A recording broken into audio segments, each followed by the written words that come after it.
Episode 4 की शुरुआत में रजत उन्हीं लेडी को देख रहा था और उनका नाम होता है छाया, जो कि उसी इंस्टीट्यूट और रजत के कॉलेज में पढ़ाती थी। तब वहाँ पर शशांक और युवान भी आ जाते हैं कि हम भी तुम्हारे साथ तैयारी करेंगे, लेकिन रजत उन्हें वहाँ से भगाने लगता है कि तुम मुझे पढ़ने दो। तभी वहाँ प्रशांत भैया आते हैं और कहते हैं कि आखिर प्रॉब्लम क्या है, ये दोनों साथ पढ़ना चाहते हैं तो पढ़ने दो। और ये सुनकर वो दोनों कल से आने को कहकर चले जाते हैं। इसके बाद प्रशांत भैया पूछते हैं कि आखिर तुम उन्हें यहाँ से जाने के लिए क्यों कह रहे थे। तो रजत कहता है कि वो दोनों सिर्फ मस्ती के मोड में ही रहते हैं। तो प्रशांत भैया कहते हैं कि कुछ दिन मस्ती कर रहे हैं तो करने दो, क्योंकि बाद में जिंदगी मस्ती करने का मौका नहीं देगी। तब रजत पूछता है कि वैसे भैया आप इतने सालों से गांव क्यों नहीं गए। जिस पर प्रशांत कहता है कि जब तक माँ जिंदा थी ना तब तक जाना अच्छा लगता था, पर अब ऐसा लगता है कि जैसे वहाँ सब लोग बस सवाल पूछने बैठे हो कि शादी कब करोगे, IPS कब तक बनोगे, इसलिए मैं गाँव नहीं जाता। ये सब सुनकर रजत प्रशांत को मोटिवेट करता है कि आप हमारे गाँव के टॉपर थे, आप हिम्मत ना हारो, पहले आप IAS बनना, फिर मैं भी पीछे पीछे आ जाऊंगा। इसके अगले दिन रजत अपने कॉलेज जाता है, लेकिन ना तो वो प्रेरणा से मिलता है और न ही अपने दोस्तों से। बस वो सारा फोकस अपनी पढ़ाई पर देना चाहता था। लेकिन एक दिन रजत को प्रेरणा कॉलेज में पकड़ लेती है और पूछती है कि इतने दिनों से कहाँ गायब थे। तब रजत फिर से बहाना बनाकर केमिस्ट्री लैब चला जाता है, जहाँ पर पहले से ही शशांक और युवान मौजूद थे। तब वहाँ युवान तो एक लड़की के साथ चला जाता है और प्रेरणा को रजत के पास आता देखकर शशांक भी गायब हो जाता है। जिसके बाद आज वो दोनों फिर से पेयर होते हैं और नया केमिकल फॉर्मूला ट्राई करते हैं, जिसमें प्रेरणा की एक गलती से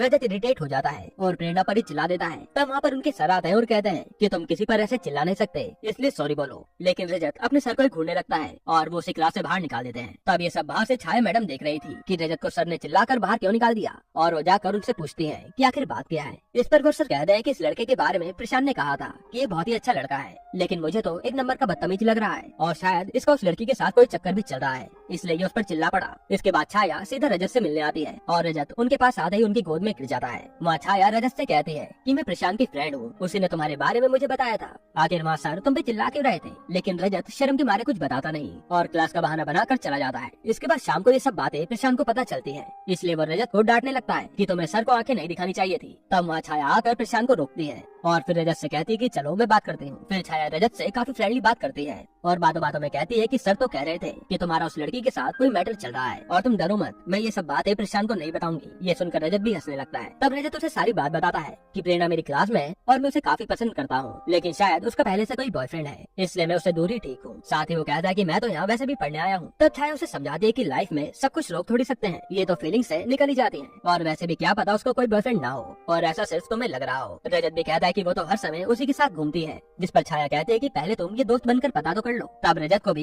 ये सारी बातें समझ आ जाती हैं और जैसे ही रजत जा रहा होता है तब छाया कहती है कि अब यहाँ आए हो तो थोड़ा अपनी बॉडी लैंग्वेज और कॉन्फिडेंट पर भी काम कर लो और अपने पहनावे को भी यहाँ की तरह बनाओ। इसके बाद रजत अपने दोस्तों से जाकर मिलता है और कहता है कि चलो मुझे शॉपिंग कराओ, क्योंकि मुझे कल प्रेरणा से भी माफी मांगनी है, और दोनों दोस्त उसे शहरी कपड़े दिला देते हैं। अब रजत पूरी तरह से तैयार था प्रेरणा से बात करने के लिए। यहीं पर एपिसोड 4 खत्म होता है।